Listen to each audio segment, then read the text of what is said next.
That's what my Well, housemates tell me. let's go ahead and get started. I know we'll have people continue to pop in, but what I'd like to do is welcome Pastor Mitri to be with us this morning. A few months back, we decided, hey, if we're doing this Zoom thing, there are people that could join us on a Sunday and they could sleep in all day and still be with us. So, so we started to think of people to our east, and we had Pastor Katie Bombardi, who was a former interim youth director here, who, as a Lutheran pastor, serves an Anglican church in Brussels. And so that was fun to have her. And then we decided we'd go yet further east. What time is it for you, Mitri? It's 7 p.m. 7 p.m. So excellent. So he's had all day to get ready. So at any rate, so this has been kind of a fun opportunity. And just a reminder for folks that last week and this week, we have had Dale Lepp, who is an Old Testament scholar who has been adding to our Bethlehem focus by focusing on issues related to the Old Testament and Bethlehem. And in fact, there he is. Also, now is next week, Dale, on Messiah Focus? You want to give a 15-second promo? Sure. We're going to talk about Bethlehem in the Old Testament, as you mentioned, and we'll also cover the one last title of Jesus that I wanted to cover, which is Son of God, which I think fits in well with the Bethlehem story. So perfect. We're going to talk about. Well, good. Well, we'll go ahead. Fuad, good morning, sir. Good morning. How are you, Pastor Matt? I'm good. As he gets up for his coffee. Okay. At any rate, without further ado, Pastor Mitri, thank you so much. And we would love to hear how things are in Bethlehem today. Welcome. Yeah, thank you, Pastor Matt. It's really a pleasure and an honor to be with all of you. I mean, I remember the several visits that I had and fond memories. And I'm excited to be back and see all the improvements you did on the church and so on. It looks wonderful. And I would like really to see it in person. Thank you. Thank you, Pastor, also for giving me this opportunity to connect with all of you.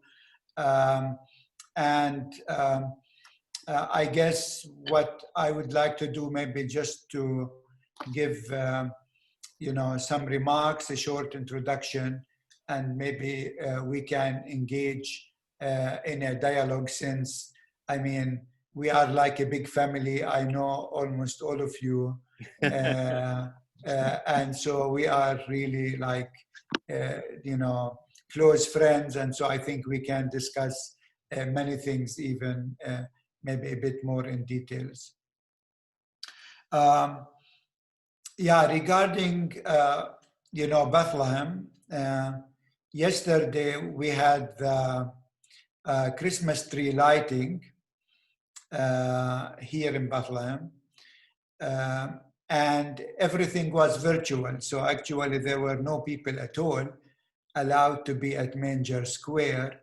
But it was all like done with high tech virtually, and people were sitting at home watching it through the TV, etc. And this was a bit weird. I mean, we never had anything like that, to have Manger Square empty of people and just a screen that was, broadcasting things that were recorded, pre-recorded. But I guess this is what we face everywhere now. Tomorrow, the Palestinian government will decide in their weekly meeting if we will put on curfew for the next 2 weeks, most probably until the end of December, because the numbers of infections are just very high, and now, I mean, the whole of the West Bank and Gaza are, like red areas.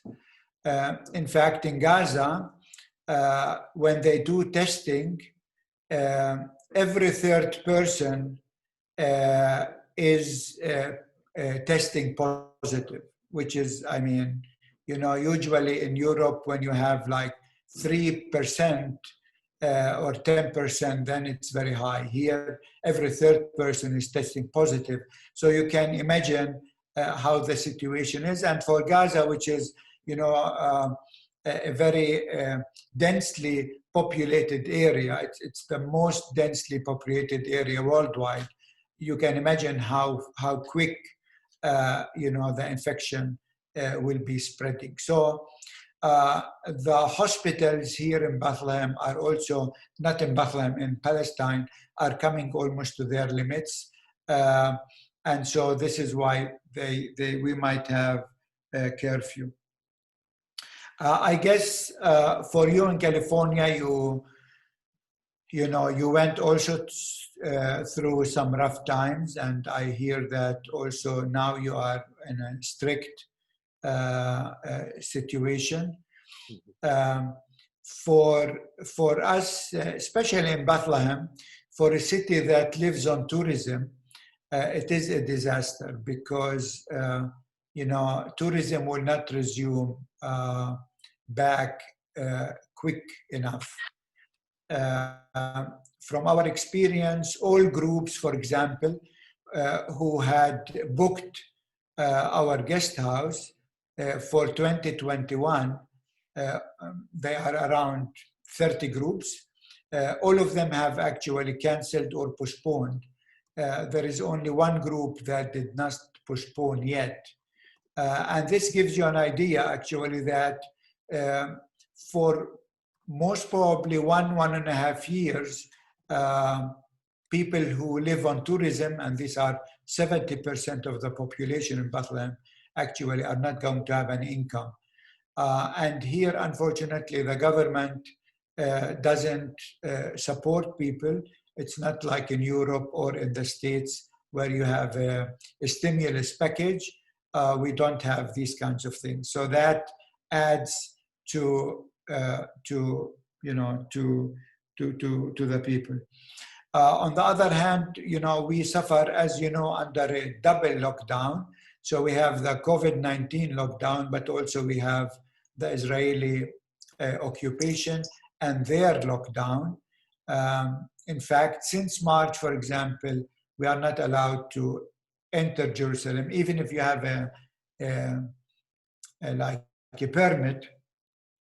You are not allowed to enter Jerusalem, and with the Israeli government actually continuing with its settlement expansion, they just a few weeks ago announced the newest settlement on the way to Jerusalem, between Bethlehem and Jerusalem. For those of you who know the area well, when you travel from Bethlehem to Jerusalem, there is Saint Elias Monastery on the main road. And opposite to that, there will be now a new settlement built. And this new settlement will totally disconnect the connection between Bethlehem and Jerusalem, will isolate actually Bethlehem more and more. Now, as you can imagine, this double lock also had its impact on our ministry. Financially, it was tough to collect from people, from students, fees, but also, I mean, there was no way that we could do events. Events were a major part also of our work at Dar al-Nadwa. All of this had to stop, actually. But it doesn't mean that we stopped working. On the contrary, So first of all, we quickly switched to online teaching, online education. And so we have most of our classes now taking place online. Only students in the first year, they come on campus because, I mean, for the first year students, they need to get a sense of what the university is. I mean, they cannot just sit at home, not knowing the teachers, not knowing, you know, their classmates, etc. And so we get them. But again, so far since September, when we reopened, we had so far 16 cases of COVID-19 infections of students at our college. But still, you know, we try to contain them and try to continue with our face-to-face meeting, but with all the precautions. But also in this time, especially during summer when we were under lockdown, we were able to finish actually 3 construction projects. One is the garden outside, which was really great because this gave our people, our students, a place to hang out and not to be inside most of the time. So that was a relief to us. It's a beautiful garden. You have to come and see it again. Maybe you saw it when I posted on Facebook. The other thing was an atelier for students so that they can have their own space to do, you know, painting or working on their art project, installation art, etc. That is basically has its own entrance. So we don't need to open the whole college, so students can come whenever they want and enter into that atelier area. And the third project is the gallery, the professional gallery, that hopefully we will inaugurate early next year. And this is thanks to Janet, who is here with us, and to the Sam Maza Foundation, that we will be finishing it hopefully in January. You know, with all of these projects, we were able to create, with the 3 projects, around 5,000 labor days.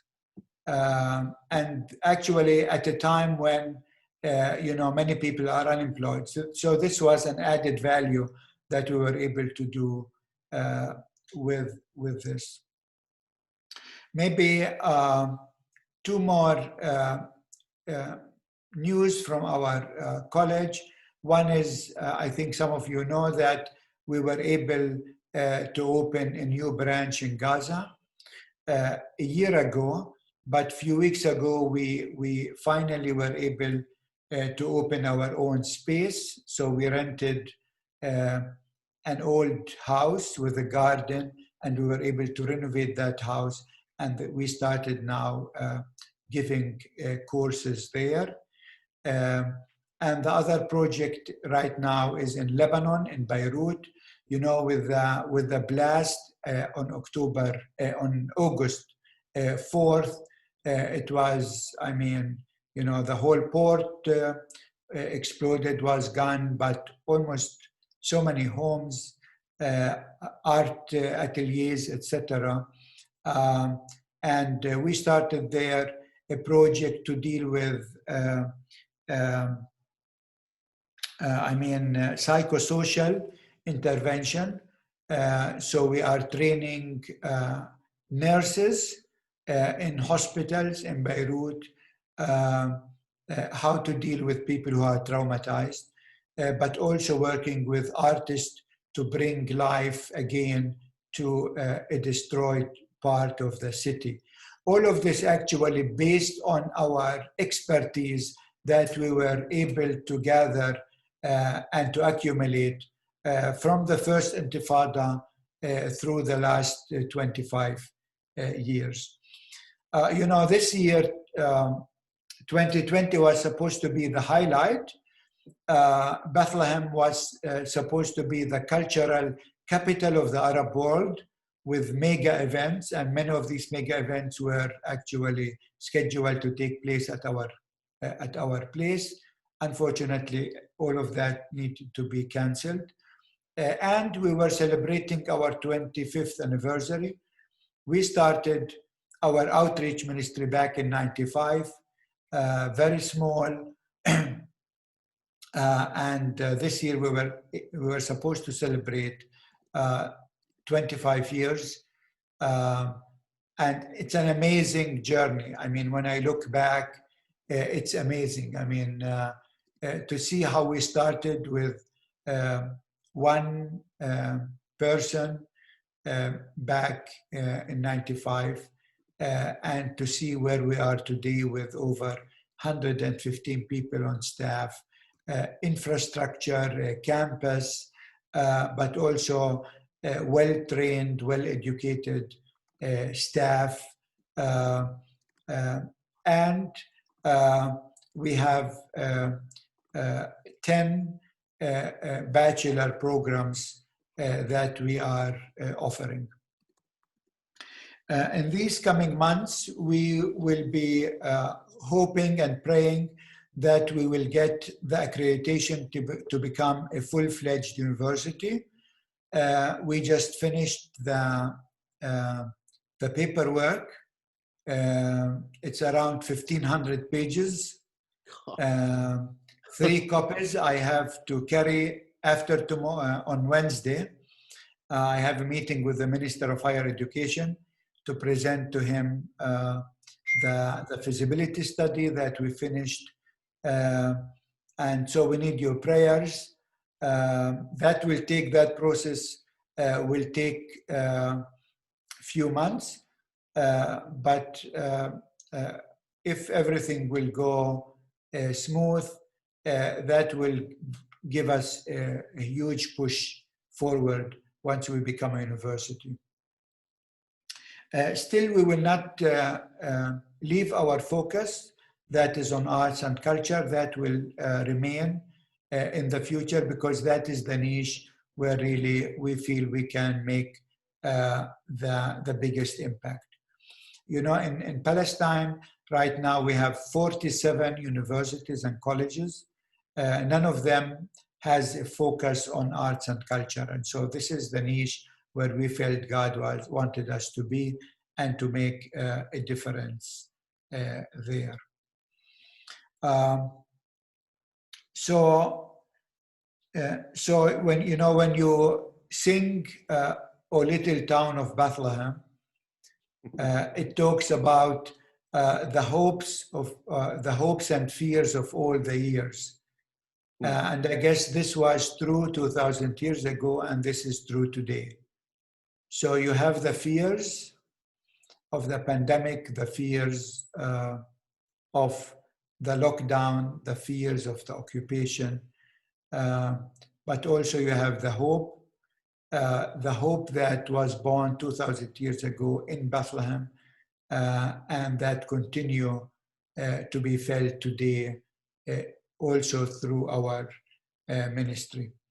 Thank you for being such a faithful partners and friends and supporters in this mission.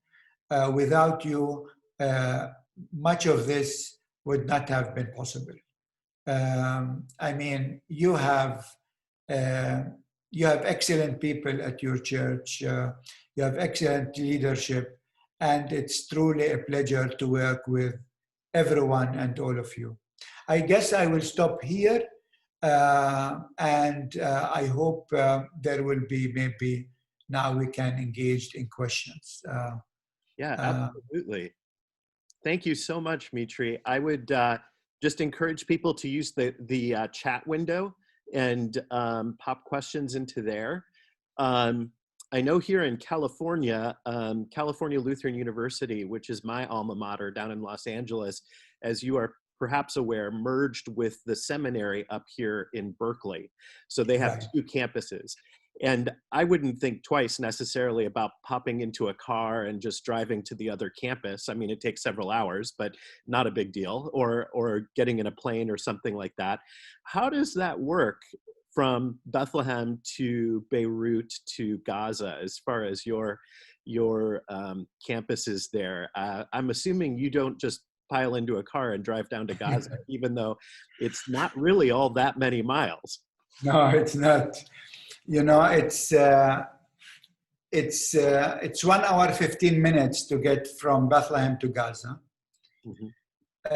As you know, Gaza is the largest open air prison in the world. No one from Gaza can leave Gaza. No one outside Gaza can enter Gaza, except for very few people. I think it's maybe less than 200 people that are allowed to enter Gaza or leave Gaza. So it's really a big open air prison. Now, since 2 years, I was one of those 200 privileged to be able to get into Gaza.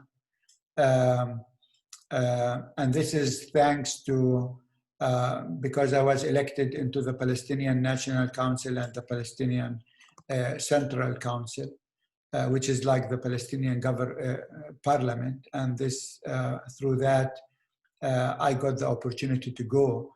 But I tell you, I mean, it's when you come to the Gaza gate. I'm not sure if you have been. I'm sure as pastor you have been into a prison in the U.S. It has the same feel. It's a huge structure that is really, I mean, very. I mean, it's very fearful, you know. It's and the thing is, you really don't see, for most of the time, you don't see any people. So they talk to you from a third floor through, you know, microphones. You don't know where they are. They take all of your stuff to a third floor. So they check your stuff without you being there. So you never know what they are doing with your stuff. You are not allowed to get anything out of Gaza or inside Gaza. It's very difficult. So so I have my own, you know, Gaza like luggage. The first time I went, I was naive. I had no idea. So I had my handbag. You know, it's a roller. Mm-hmm. And when I came, you know, to the first place where they check you, the Israeli, you know, soldier, this is still outside before you go into the whole thing. She said, wow, you have a nice, you know, handbag. I took this as a, you know, as a compliment. So I went, I stayed there 2 days. On the way back, I came to the, again, Israeli, you know, the whole checkpoint or whatever you call it. And they said, you know, you cannot take this roller, this handbag out. I said, I brought it 2 days ago with me. I said, no, you know, it has rollers and they are not allowed. I mean, she could have told me, you know, that if you get it in, you know. So I have my own toothpaste that I take, you know, disposable. Everything is disposable, you know, because you cannot take anything except your, I have even my own purse with nothing. You know, I don't take money, I don't take anything with me, no credit card, etc. You know, no iPad, nothing, because, you know, if you get them, you cannot get them out. But we have staff there. We have two staff, a professor and an admin, and we have 3 part-time professors who teach on part-time basis. This is why we can function this way. In Beirut, it's a different story, because if I want to go to Beirut, first of all, we need to go to Amman, and then from Amman to Beirut, and it's not easy even to get visa to Beirut as a Palestinian. But for this project, we have also 2 staff people in Beirut, great staff, a colleague that we have been working with for the last 10 years. She is also a professor of theology, and she is managing our program there. Good deal. Thank you. Maybe one quick question here. We've got a few questions popping up, but Fuad had a technical question. When you said 200 people, is that getting into Gaza? Is that per day, per week, forever? No, this is in total. I mean, only these like 200 people have a permit to enter Gaza. Ah, okay. And then 2 questions here. If you see in the chat window, the first one is not in the chat window, but just a question of how the congregation in Bethlehem is doing. And so that's question number 1. And then you can see Dale's got a great question in the chat window. So maybe first about the congregation. Yeah, I mean, Christmas Lutheran also has been working mainly online remotely, though when there is no lockdown, members do come, but, you know, like a small number. So today, for example, we had, I would say, maybe 20 people in person at church, but, you know, more people online. Actually, what this online is doing, which is interesting, is that it created what I call a transnational community. So you have, you know, my sister-in-law from London joining in. You know, you have my sister from Vienna joining in. You have, you know, friends from the US joining in. So it's from Lebanon. You know, we have a pastor. Most of the time she joins in. So we have created basically now a transnational, which is what we are doing also today. I mean, you know, for good, for bad, you know, now this Zoom culture also has become an important feature in the church. Unfortunately, all other programs were stopped. So children, youth, etc. Yeah, sad. It is sad, although we're glad that the jet lag for you today is not a problem for joining us. So Dale has a great question, and I don't know if you want to take a quick second and look at his comment in the chat window there. Yeah.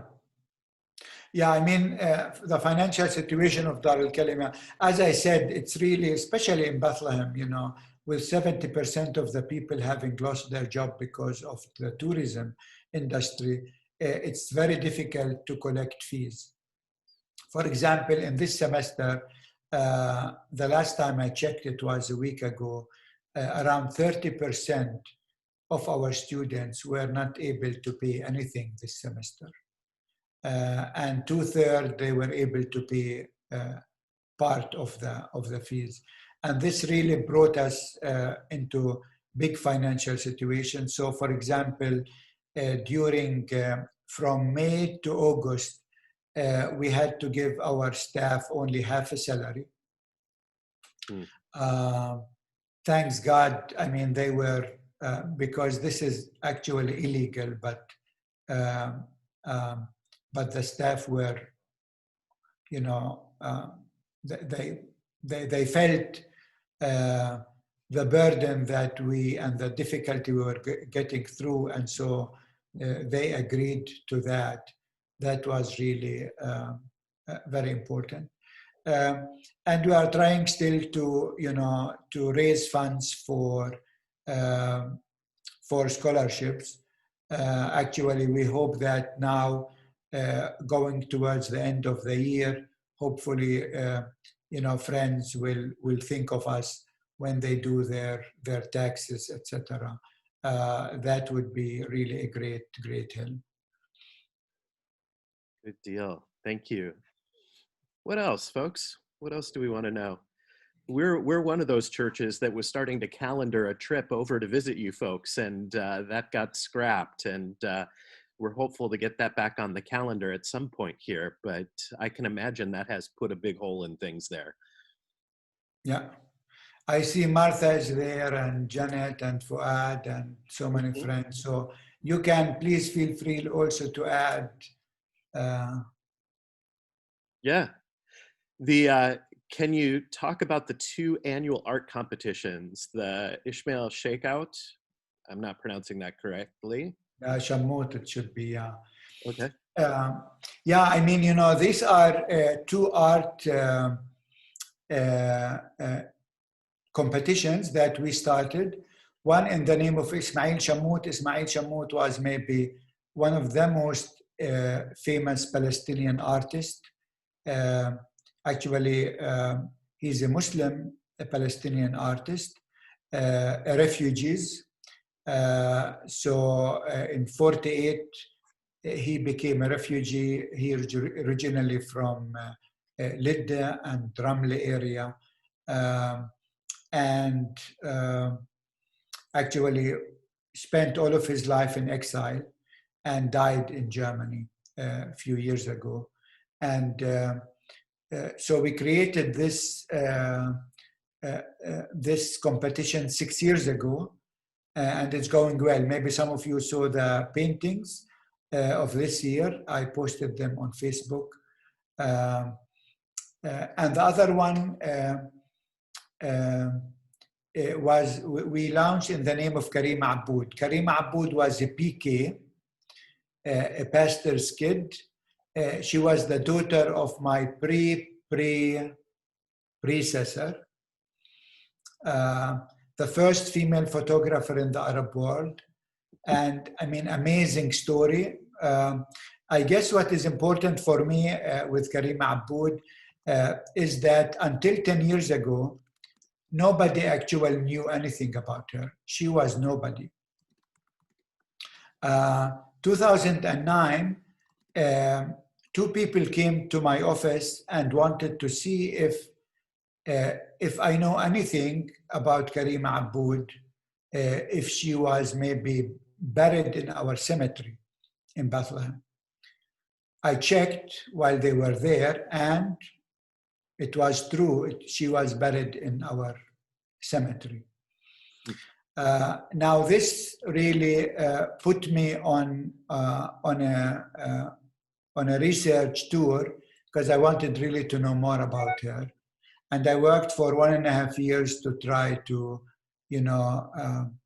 find anything that has to do with her life. And I was able to find quite few things, including, in archives in Germany, etc., but mainly in the records of our church.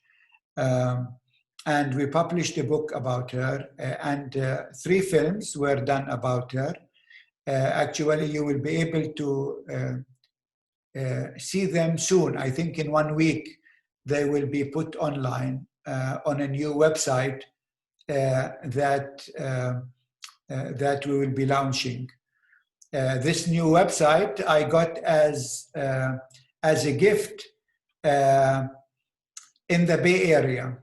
Last time I was there, an old classmate of mine wanted to surprise me, and he had bought this name for a web page, and had it for over 30 years. And when I was there, he gave us that name, and we have been working now on putting up this website. So stay tuned. Next week, hopefully, it will be ready, and the 2 films about Karima Aboud will be there. And there is a third one now that is being done by Al Jazeera. But also 4 years ago, 2016, on November 13th, Google had the picture of Karima Aboud as a Google thumb. So imagine from a woman that nobody knew anything about to getting on Google thumb. I think this is part of the work that we are doing. This is very exciting work that we are doing. And in fact, this week on Thursday, this coming Thursday, I'm giving a lecture at the American Academy of Religion that was supposed to be in Boston this year, but now is all virtual, about Karima Aboud. So it will be the first time that I'm presenting something, with details in English. And by the way, maybe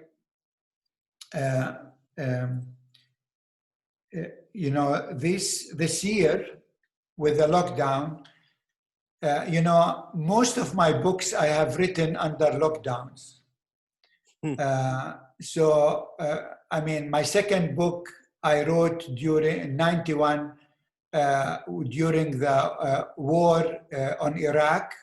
We were put for 40 days under curfew, so I wrote my book, I'm a Palestinian Christian.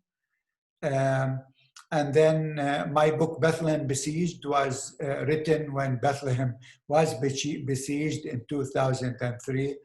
And I finished a book recently. It's called, the new title, the title is The Politics of Persecution, Middle Eastern Christianity in the Age of Empire, where I talk about the history of the Christian Arab community in the Middle East in the last 200 years. And the book will come out hopefully next October at Baylor University Press. So it's an academic book, but for people, normal people, to be able to read and enjoy. Besides actually editing in this time, I was able to edit 5 books. One of them, again, about the Palestinian Christian, about the Arab Christian community, which came out just a week ago in the United States, and all others are published in Bethlehem. So you will see. I keep posted about these books. So I mean, even under lockdown, we try to use the time in the best possible way. Yeah. Well, thank you. I am going to be stepping out, but I'd like the conversation to continue. Most all of you are aware that Pastor Friederike very unexpectedly had her baby late this last week. So they are doing well. And but I'm scrambling around a little bit more than I usually am on a Sunday morning before worship. I am making Fuad the co-host this morning, and so I'm hoping that we can shift a little bit and Fuad can start unmuting people. I've found that if you raise your hand to speak, that's actually quite visible here on Zoom. So feel free to do that, and feel free to stay as long as the Spirit moves you. So again, thank you to Mitri, and thank you to Fuad for taking the baton here, and carry on with the discussion. Thank you, Pastor Matt. Thank you very much. Thank you. Hello, Mitri. How are you? Hi, Fuad. Great. Thank you. Good to see you. So we should open it for discussion now and see if anyone has any question. Either raise your hands to speak, or we can type it in for everyone. Or comment, because we have really here some great people. Yeah. As people type away, I have one quick question for you. I think at some point you mentioned to me that some of the items that Karima Aboud had developed, pictures and films, were left in a Tiberias home in 48, and somebody was hoping to retrieve it at some point. Yeah, I mean, is that accurate? Am I mistaken, or? No, I mean, it's true that a good portion of her landscape pictures that she took were lost in 48 in their home, in her studio in Haifa, not Tiberias. Haifa, okay. And they are with a Jewish Israeli collector, but he is not giving us any access to them, unfortunately. So we hope one day we will be able to access them. We have several of her pictures. We were able to find several of her pictures, but mainly like portraits of people, and only maybe 3 landscape pictures that I have from her.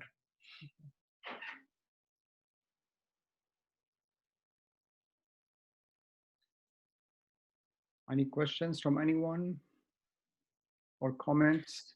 Yeah, I see Janet has also a question about, that film. We did a film about Karima Aboud, so that will be on the website. But there is another film that was done by a company in Nazareth. That is a docudrama. Our was only documentary. The second one is a docudrama. And it was filmed in her house where she lived. The interesting thing, her house in Bethlehem and the house of her father is the house of my mother-in-law, because my predecessor just took over the rent from his predecessor, former pastor, and so they continued to live in this house. And so that's a docudrama. And the website, it's already on, but it's not yet final. So this is why I don't want you to look at it. But it is called, www.bethlehem.org. Very easy, Bethlehem.org. You will never, ever forget it. And we will focus on the historic side, cultural side of Bethlehem. So we are posting there all the books on Bethlehem that we have published, all the oral history that we have researched. Everything will be on that website. So it will be for researchers, etc. Exactly, Fuad put it there. And it was given to us as a gift by Victor Husari. I think you know him, some of you know him. He was at the one gala, I think, that Jeanette, I think, put together, or was it? I forgot. You remember Jeanette? Yes, I do. I know Yusuf very well, and he has been at many of our events and is a vibrant person. So it's nice to have that piece of information. Yeah, I wanted to send him once it's up and running to surprise him. So don't tell him yet. Okay. I have one more question. If nobody has any comments or questions, can you tell us some more about the division that is responsible for filmmaking within the Dar al-Kalima College? Like, how big is it? How is it evolving? How many students? What kind of teaching do you have? What are the teachers? Just kind of a quick summary of where things are at in the drama or the film section. Yeah, in the film section right now, I guess this year we have around 39 students. Okay. We have around 5 professors in that division, or maybe more. Some of them are really well known. One of them, his film, one of his films was nominated I think, for the Oscar from Palestine. Our students are doing very well. I mean, they have really won so many awards.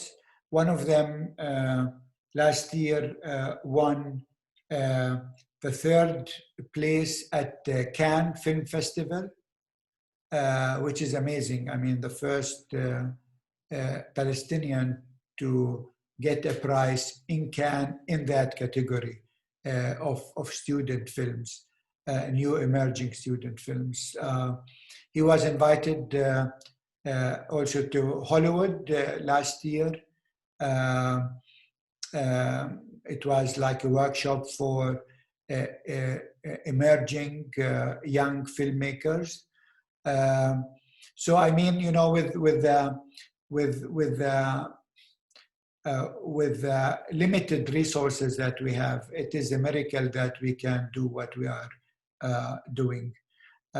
Stay tuned, there will be more films coming, I think by the end of this month, students working on their graduation films and so on. So I'm excited. I haven't seen their films yet, so they are still putting the last touches on them. So I'm excited to see. But really what is important for me with these films is that they tell the hopes and fears of all the year through the films. They give the Palestinian people a human face, a name, something to relate to. And this is really the powerful medium of films. Very good, thank you so much. If anyone has a comment or a question, maybe you can unmute yourselves on your own and speak.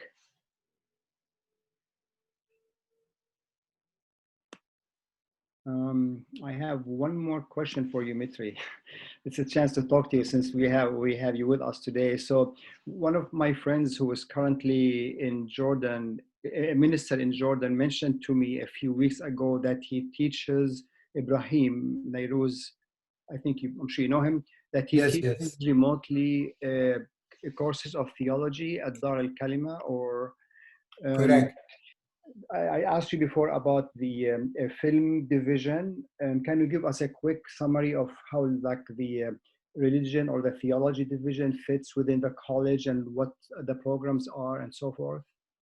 Yeah, actually, you know, we have programs in tour guiding and in tourism, bachelor in tourism, and students who are studying to be tour guides.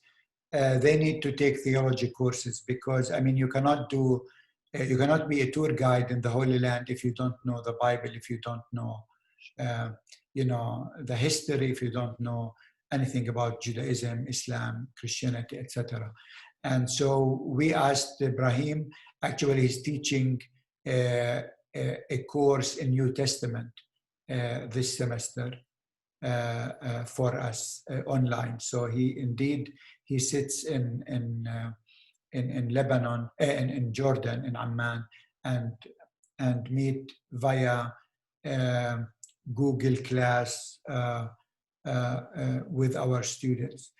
You know, with this new technology now that is evolving and all the changes, and if we get the accreditation for university, this will open for us huge possibilities because we can take more students from Gaza to take online classes with us.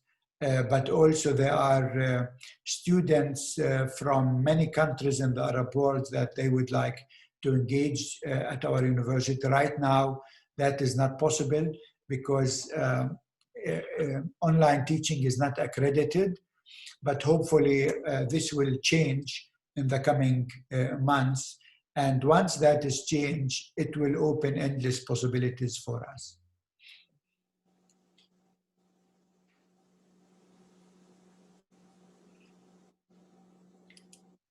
So maybe one more question, and then I know you need to go to the service, right? Yes. Yeah. I wonder. So Martha wanted to say something, but she needs to unmute herself. Maybe Maybe Fuad, you can unmute her. I just did it. Okay, great. Go ahead, Martha. Have you ever, I know the film department is excellent and well known. Have you ever considered combining journalism with that? Having an emphasis on photojournalism. Right. We looked on that, but we decided not to do it because when we did the feasibility study, the largest number of unemployed people is in journalism, unfortunately. We had hundreds of young Palestinians studied journalism. Unfortunately, we don't have a sustainable journalism that, newspaper, they don't employ you as a journalist, unfortunately. And so the few journalists, they live from other things, not from journalism. And so this is why we thought we don't want to add to the unemployed. But many of our graduates, they work at, at TV stations. We have several TV stations in Palestine. So many of our students, they work there. Actually, everywhere you will find them. Good, great. Thank you. Great. Thank you very much, Pastor. It's so good. You are most welcome. I think that was Lois Hall. I think, Lois, you visited the Holy Land and Jerusalem with Dimitri. Yes. How far back was it? How was it? Oh, it was wonderful. Thank you